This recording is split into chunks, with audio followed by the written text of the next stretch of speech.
this is Apple. We're here at the Global Green, the pre-Oscar party, and you're watching The Green Girls TV.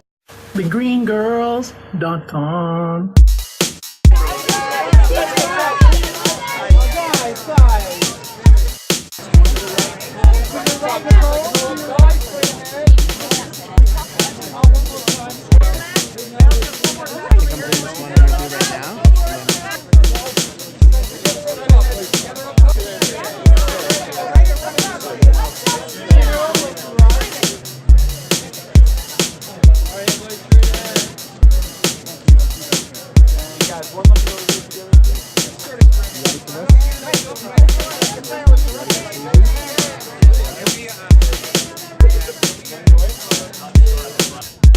Well, that's been on my mind since I was a teenager, really. You know, if you think the environmental movement started with the big Santa Barbara oil spill in 1970, I think it was, and that was on the cover of Time magazine, and it just was on my mind while I was in my last couple of years of high school. I wrote a play at the time called Extinction Syndrome about how we were destroying our planet, and you know, it's been in my mind to do a film with these themes for a long time, and I finally got the opportunity. I took a hiatus between Titanic and the start of Avatar for about 8 years doing documentary films.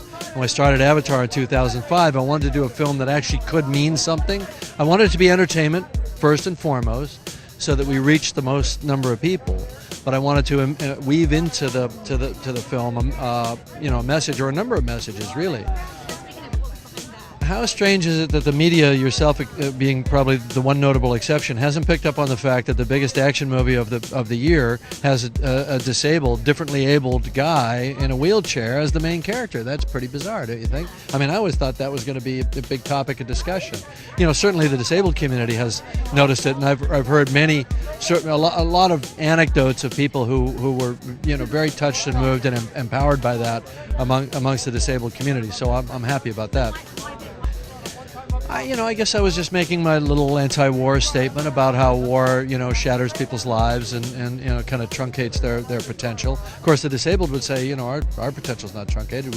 We can do all these things. And the breakthrough for me in writing Jake Sully, Sam Worthington's character, was the realization that his personality hasn't changed. He's still a warrior. He's still a guy who will succeed. You know, exactly. Yeah, exactly.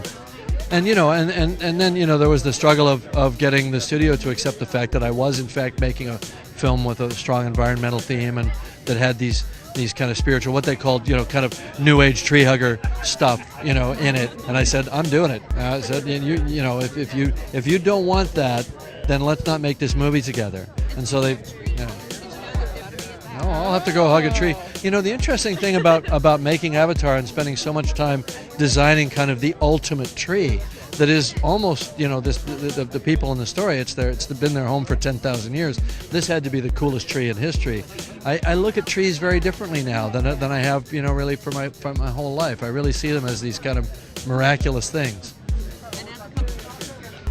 Well, I think it's the way we live, and it's really important. Their initiatives are amazing. I mean, building green schools, and we have to focus on our children, because it's our children that are going to inherit the earth, and they're the ones that are going to become stewards, and they're the ones that need to be educated to learn to take care of the earth too.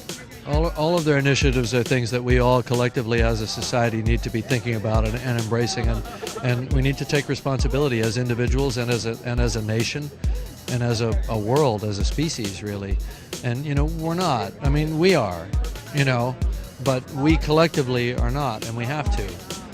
And you know, anyone that has children or has a conscience about the world that we're going to leave to future generations has got to change their thinking as a result. It will change if they take responsibility for that, really, you know, on a deep level. It's going to change everything, in the way they act, the way they vote, the way they think, the way they buy.